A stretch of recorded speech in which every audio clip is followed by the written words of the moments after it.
Your life is about to change. Life में कुछ ना कुछ ऐसा आता है इंसिडेंट, हमें लगता है इसके बाद सब खत्म है। कभी निराश ना हो, नेवर थिंक नेगेटिव, और आप कभी भी किसी चीज़ की उम्मीद ना छोड़ें। और जब तक आपकी लाइफ में होप है, होप सस्टेन लाइफ। एक बार की बात है कि एक किंगडम में एक राजा था, और राजा बहुत ही ज़्यादा क्रूल किंग था। और उसकी किंगडम में छोटी से छोटी गलती की जो सज़ा थी ना, कोई भी छोटे से छोटा रूल ब्रेक होता था, उसकी पनिशमेंट मौत थी।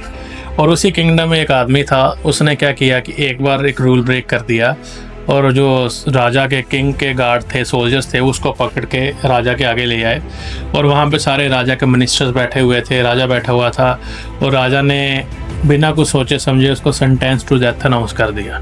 और ये सुन के वो इंसान जो था, आदमी, वो बहुत खुश हुआ, ज़ोर ज़ोर से हंसता है। और ये देख के सारे परेशान हो जाते हैं, और राजा भी परेशान है, कंफ्यूज है कि आज तक ऐसा तो कभी हुआ नहीं। जितनों को मैंने सेंटेंस टू डेथ सुनाई, वो सारे तो अपना रोते हैं, चिल्लाते हैं, माफ़ी मांगते हैं। बड़े पहला बंदा है कि जो हंस रहा है, और इससे सारे मिनिस्टर भी परेशान है कि हुआ क्या।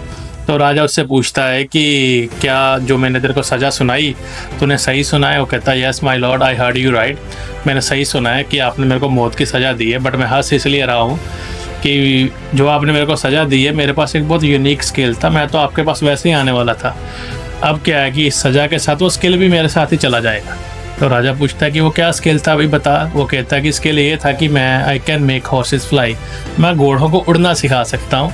और अब क्या है कि मेरे को आपने जो सज़ा दी है, इसके साथ वो स्किल भी चला गया, और वो आप कभी भी ये देख नहीं पाएंगे या राइड नहीं कर पाएंगे फॉर फ्लाइंग हॉर्सेस। तो राजा इस चीज़ से परेशान है, क्योंकि राजा है, उसको तो सुपीरियर बनना है लाइफ में, उसको हर चीज़ पहले करनी है। तो वो सोचता है कि अपने मिनिस्टर्स को इकट्ठा करता है, और सोचता है कि क्यों ना अपना इस चीज़ को मैं रीडिस्कस किया जाए, जो इसको मैंने पनिशमेंट दी है। तो अपने में डिस्कस करते हैं, उसके मिनिस्टर्स उसको बोलते हैं कि राजा जी, ऐसा नहीं होता कि कभी आपने घोड़े उड़ते देखें, ये फालतू बोल रहा है, ये आपको कंफ्यूज कर रहा है। पर राजा कहता है कि अगर उसकी बात सच हुई तो मैं ये चांस भी लूज़ नहीं करना चाहता। तो कहते देख लें, अब राजा है, जो आपको ठीक लगता है, you are the king, you can make any decision. तो इस बात पे क्या कि राजा डिसाइड करता है कि उस आदमी को बुलाता है और पूछता है कि अगर ये चीज़ बात सच है तो कितना टाइम चाहिए तेरे को इस चीज़ के लिए कि I want to see and I want to ride those flying horses. और कहता है जी मेरे को कम से कम 1 साल 12 महीने का टाइम लगेगा, ठीक है, जिससे क्या कि मैं एक हॉर्स को ट्रेन कर सकता हूँ। तो राजा कहता है ठीक है, अगर ये चीज़ ना पॉसिबल हुई तो देन इसके बाद तेरे को मौत की सज़ा तो है ही, बट वो इतनी दर्दनाक होगी तेरी पनिशमेंट, तो सोच भी नहीं सकता। वो कहता जी आई एग्री, बट मेरी कंडीशंस है। अगर मेरे को ये चीज़ है तो मेरी कंडीशन है। पहली कंडीशन क्या है कि जब मैं घोड़ों को ट्रेंड कर रहा हूँ तो उसको कोई देखेगा नहीं, क्योंकि मैं नहीं चाहता कि कोई कॉम्पिटिटर आपका देखे उस चीज़ को, या आपका कोई सोल्जर देखे और जाके आपके एनिमी को बता दे, तो आपके लिए वो सही नहीं। तो कहता ठीक है, आई एग्री। दूसरी कंडीशन क्या है कि मेरी फैमिली को प्रॉपर फूड, शेल्टर, क्लोथ मिलने चाहिए, ठीक है, सो दैट्स कि मैं पूरा फोकस काम पे लगा सकूं rather than thinking about my family। राजा कहता है ठीक है। राजा दोनों कंडीशन मानता है। वो आदमी चला जाता है। जब वो घर पे आता है, उसके बच्चे रो रहे होते हैं, वाइफ भी रो रही होती है कि आपने ऐसा क्यों कहा, आपको भी पता ये पॉसिबल है ही नहीं कि कभी आपने घोड़े उड़ते देखे, या आप कैसे ट्रेंड करोगे उस चीज़ पे। वो कहता है I know that, but why you think that way, half an hour before मैं मरने वाला था, ठीक है, अब मेरे पास 1 और साल है अपनी फैमिली के साथ बिताने के लिए, प्लस मेरे पास फूड है, शेल्टर है, क्लोथ्स है। सो रैदर दैन थिंकिंग कि ये चीज़ हो सकती है, वाई डोंट वी थिंक कि हमारे पास अगले 12 मंथ्स हम अच्छी तरह से गुजारा करें, राइट।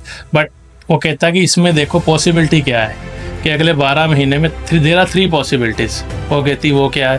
कहता पहली पॉसिबिलिटी तो ये है कि मेरी कोई नेचुरल डेथ ही हो गई, हो सकता है मैं नेचुरली मर जाऊँ, तो फिर वो सज़ा का क्या फ़ायदा। दूसरी पॉसिबिलिटी क्या है कि अब राजा भी बूढ़ा हो रहा है, king is getting old age well, हो सकता है वही नेचुरल डेथ मर जाए, ठीक है, अगर वो मर गया मेरी सज़ा फिर भी माफ़ है। और थर्ड क्या है, हो सकता है कहता है मैं घोड़ों को उड़ना सिखा दूँ। तो उसकी वाइफ कहती है कि ठीक है जी, जैसा आप कहते हो, और ठीक है फिर। तो एग्जैक्टली वही चीज़ होती है। आफ्टर 8 मंथ्स जो नेबर किंगडम से नेबर किंग जो होता है वो इस राजा पर अटैक कर देता है, दोनों के बीच में फाइट होती है, वॉर होती है, और ये राजा मर जाता है। अब जैसे राजा मर गया, इसके साथ उसकी सज़ा भी ख़त्म हो गई, ना ही उसको अब घोड़ों को उड़ना सिखाना है, ठीक है। तो अब वही चीज़ है कि वो अपनी फैमिली के साथ बड़ा हैप्पीली लाइफ को गुजार सकता है। तो वही चीज़ हमें अपनी लाइफ में देखनी चाहिए कि लाइफ में कभी भी होप नहीं छोड़नी चाहिए। There are endless opportunity. और कई बार क्या होता है कि लाइफ में हम लोग इतना नेगेटिव हो जाते हैं और लाइफ में कुछ ना कुछ ऐसा आता है इंसिडेंट, हमें लगता है इसके बाद सब खत्म है।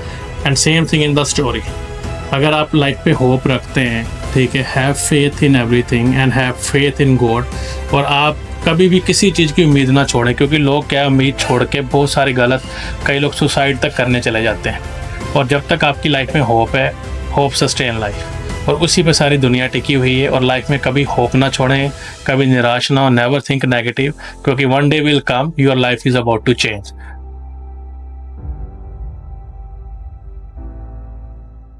Want more stories like this? Please subscribe and hit the bell icon to stay uplifted.